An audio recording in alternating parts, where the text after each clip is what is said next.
Vamos a presentarles un caso clínico. Es un caso clínico que es muy, podríamos decir, lipidológico, pero del que sin duda alguna se pueden extraer conclusiones para la práctica clínica asistencial. No es un caso clínico lipidológico en el sentido de investigación. Y este es el paciente en cuestión, es un varón de 47 años con hipertensión, diabetes tipo 2, enfermedad por reflujo gastroesofágico, en tratamiento con rosuvastatina 10 miligramos al día por un colesterol LDL de 279 miligramos de cilindro. Había cambiado la estatina en diferentes ocasiones, es decir, había recibido diferentes estatinas por una colsalgia y lo remitieron a la unidad de lípidos con un perfil lipídico en ayunas sin tratamiento del polipremiante que mostró que tenía un colesterol LDL de 232 miligramos de cilindro. En la unidad de lípidos, después de la pertinente revaloración, se consideró que la colsalgia que tenía el paciente era una trocanteritis muy relacionada con la actividad laboral del paciente. Se reinició el tratamiento con rosuvastatina 10 miligramos al día, a considerar, como les decía, que esto era un efecto secundario por las estatinas, y se monitorizó la adherencia y la eficacia terapéutica. Los niveles de colesterol LDL por método directo cayeron a 113 miligramos de cilindro en julio del 2018 y a 115 en diciembre del 2018. Consideramos entonces oportuno a continuación determinar el perfil lipídico en ayunas con colesterol LDL calculado por la fórmula de Friedewald y también determinado por un método directo, incluyendo además, como decía el profesor Cibeira, dos parámetros que consideramos cruciales en el análisis lipidológico de cualquier dislipemia, la ApoB y la lipoproteína pequeña. Aquí tienen los resultados del perfil lipídico de estos dos análisis con una diferencia de aproximadamente 3 meses. Fíjense, un colesterol total entre 280 y 300, unos triglicéridos persistentemente elevados entre 330 y 350, un HDL aceptablemente boyante a pesar de la hipertrigliceridemia entre 47 y 56, un colesterol LDL calculado por la fórmula de Friedewald de 167 y 186 con una notable discrepancia, como pueden ver ustedes, cuando se determinaba el colesterol LDL por métodos directos. Era de 121 en el mes de marzo y de 146 en el mes de julio. Aquí tienen... Perdón, Juan Carlos, ¿estos datos son con tratamiento o sin tratamiento? Con tratamiento. Con la rosuvastatina de 10. De 10, exacto. Muy bien. Y aquí tienen lo que vendría a ser lo que utiliza la fórmula de Friedewald para calcular el colesterol LDL, que es el cociente de triglicéridos dividido por 5, porque estamos hablando de miligramos de cilindro, que daría un colesterol LDL de 67 y de 71. Los representos diferentes colesteroles no HDL, y fíjense lo que obtuvimos al medir a la ApoB, que fue de 120, y una LPA en nanomoles litro que fue bastante elevada o muy elevada, de 247 nanomoles litro. A continuación les voy a realizar dos preguntas, yo les diría que más de consideración. ¿Qué consideran en cuanto a esta discordancia entre el colesterol calculado, si es atribuible a un error del laboratorio, sí o no? A pesar del pequeño tamaño muestral, podríamos decir que la mayoría opina que no es un error de laboratorio. Perfecto, pasamos a la siguiente pregunta.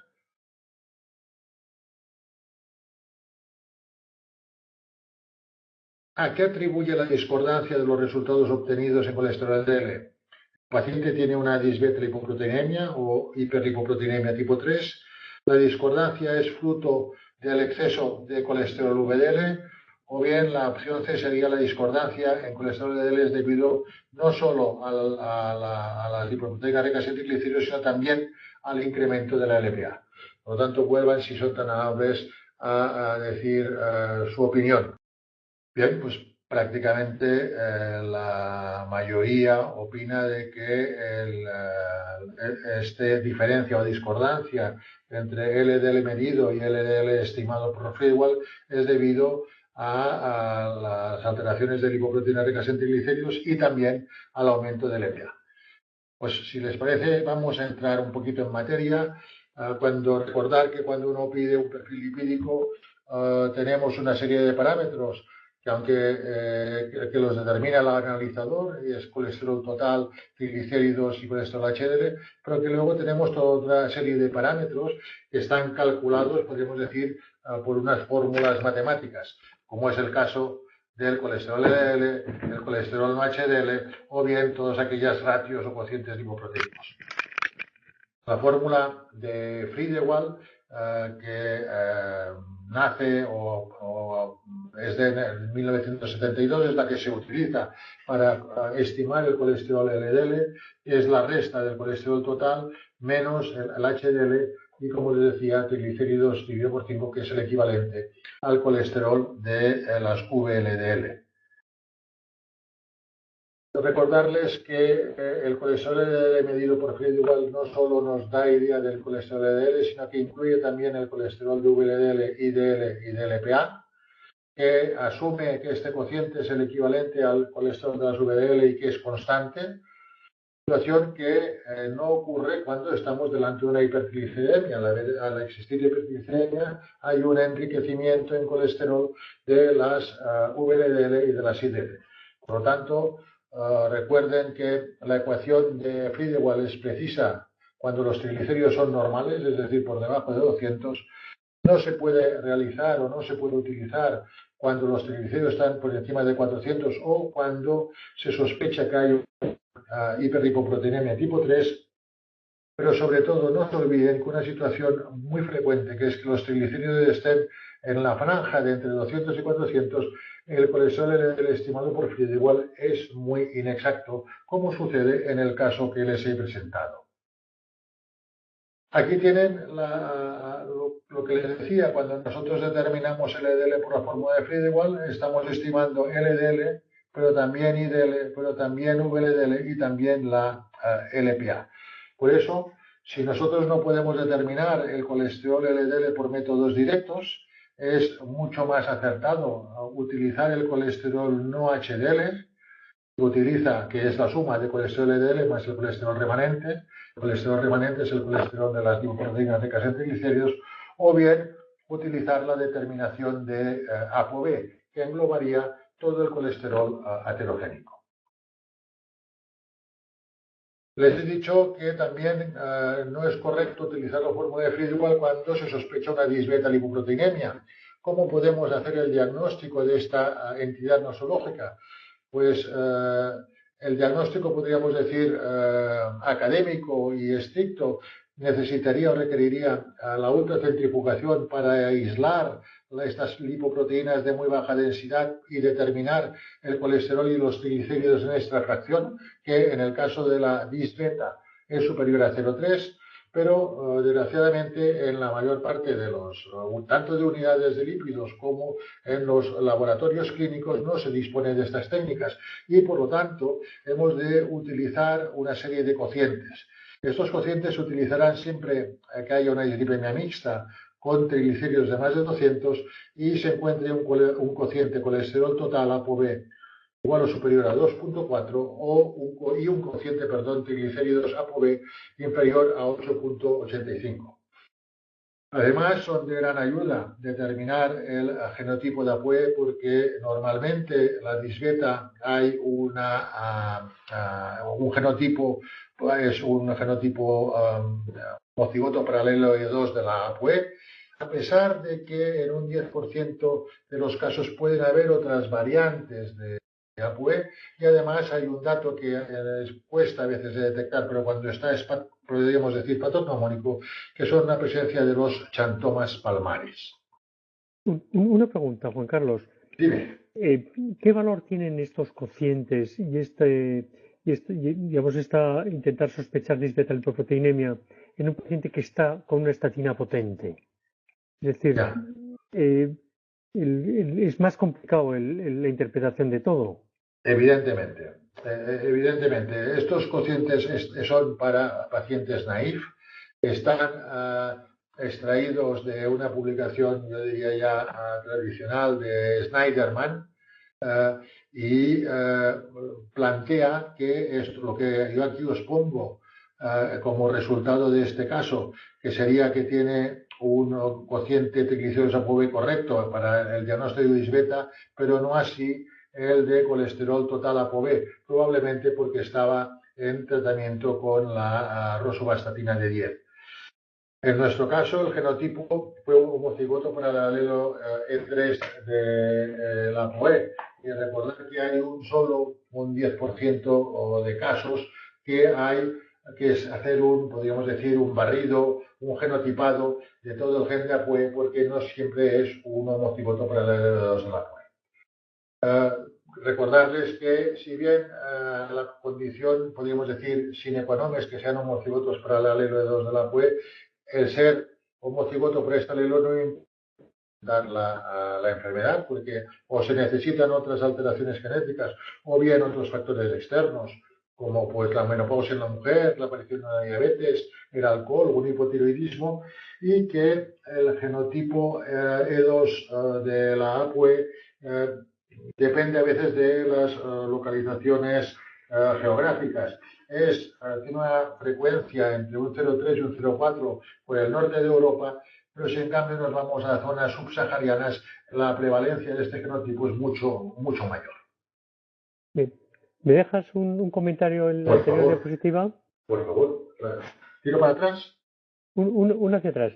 Me gustaría a los asistentes que se fijaran en una cosa y a ver si llegamos a un consenso.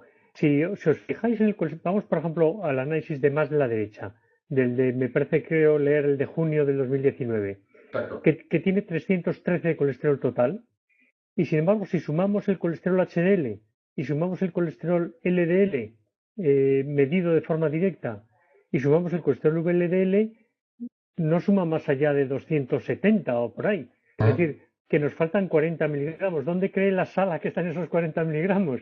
Es decir, está en la LPA, está en la VLD, tiene kilomicrones este sujeto. Realmente, ¿dónde está?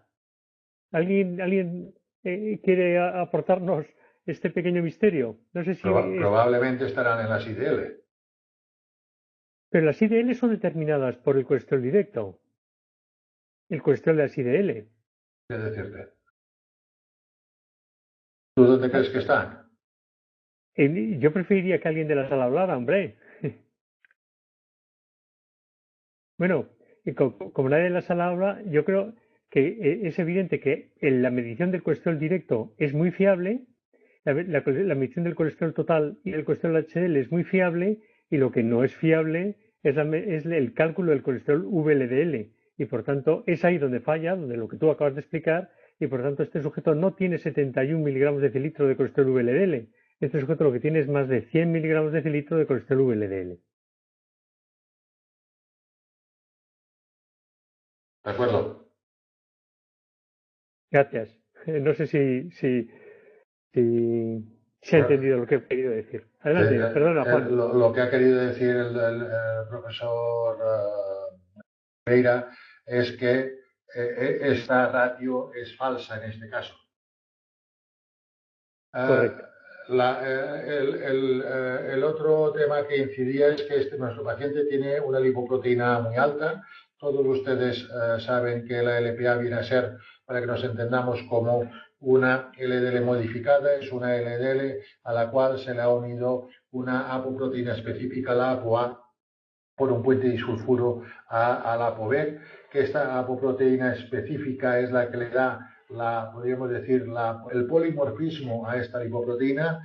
Esta ApoA es específica de los primates y de las especies humanas y del erizo. No hay más personal que pueda tener la ApoA. Esto la descubrió Berk en el año 63. En el 75 se relacionó con la aterosclerosis y posteriormente el austriaco Gerd Kostner ya lo definió como un factor de riesgo cardiovascular. Esta lipoproteína tiene acciones proinflamatorias muy relacionadas con los fosfolípidos oxidados y con su acción sobre MCP1. Tiene acciones proaterogénicas muy vinculadas a su fracción, podríamos decir, LDL, y por su similitud con el gen del plasminógeno, tiene acciones neurolíticas. Este es un artículo del profesor Simicas que parece que diría que la LPA, el gen de LPA procede de África y que a partir de aquí ha ido migrando hacia el resto del mundo y cambiando el tamaño de las diferentes isoformas, pero quería llamar su atención en que fíjense ustedes que la población estimada a nivel mundial de LPA por encima de 50 miligramos de cilitro o por encima de 125 nanomoles litro es elevadísima, es de 1,43 billones de personas. Y esta situación es una situación, les diría que relativamente frecuente y, por lo tanto, infradiagnosticada, infravalorada e infracontrolada. Sabemos que la LPA es un factor de riesgo cardiovascular. Aquí tenemos diferentes metaanálisis que nos demuestran esta relación, que aquí es más curvilínea. En cambio, en los análisis de aleatorización mendeliana nos demuestran una relación mucho más lineal o rectilínea. Asimismo, en los GWAS nos demuestran que los individuos desde alelo de APOA tienen LPAs muy bajitas y están carentes de enfermedad cardiovascular sin que haya incidencia de otras comorbilidades asociadas. Recordar que la LPA es un factor de riesgo que puede servir para reevaluar o reclasificar el riesgo de nuestros pacientes. Se realizó en el estudio Bruneck y aquí el riesgo se calculaba por el score de riesgo de la Reynolds. Era, por lo tanto, muy mecánico. Y fíjense ustedes que el tener una LPA alta o una LPA baja en los individuos de riesgo intermedio nos sirve fundamentalmente para reclasificar hacia menos riesgo a los individuos en riesgo intermedio, y en cambio los individuos de riesgo intermedio con enfermedad cardiovascular servía sobre todo a tener la LPA alta para reclasificarlos en pacientes de mayor riesgo. Aquí tienen de alguna forma escenificado los diferentes estrategias terapéuticas de que disponemos en la actualidad para reducir esta lipoproteína. Tenemos en primer lugar los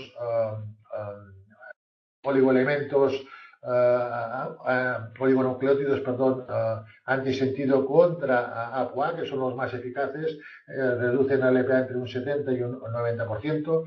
Tengan en cuenta de que la APOA se junta se sintetiza en el hígado y se va a juntar con la partícula, podríamos decir, del LDL para formar la LPA, y que este oligonucleótido antisentido contra la APOA es la más eficaz.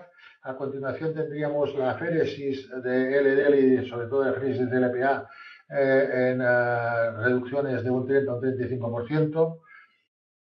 Los fármacos de que disponemos hasta la actualidad, niacina, los inhibidores de PCSK9, CTP y mipomersen, reducen la LPA entre un 20 y un 30%.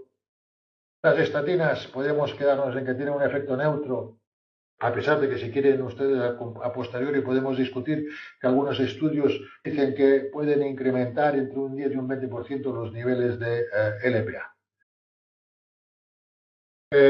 Para concluir, decirles que en base al aumento del LPA y que hicimos un diagnóstico de posible o probable disbeta-lipoproteinemia, a pesar de que no era un homocigoto por el alelo de 2 de la APOE, se aumentó la dosis de rovastatina a 20 miligramos y se le asoció ezetimiba.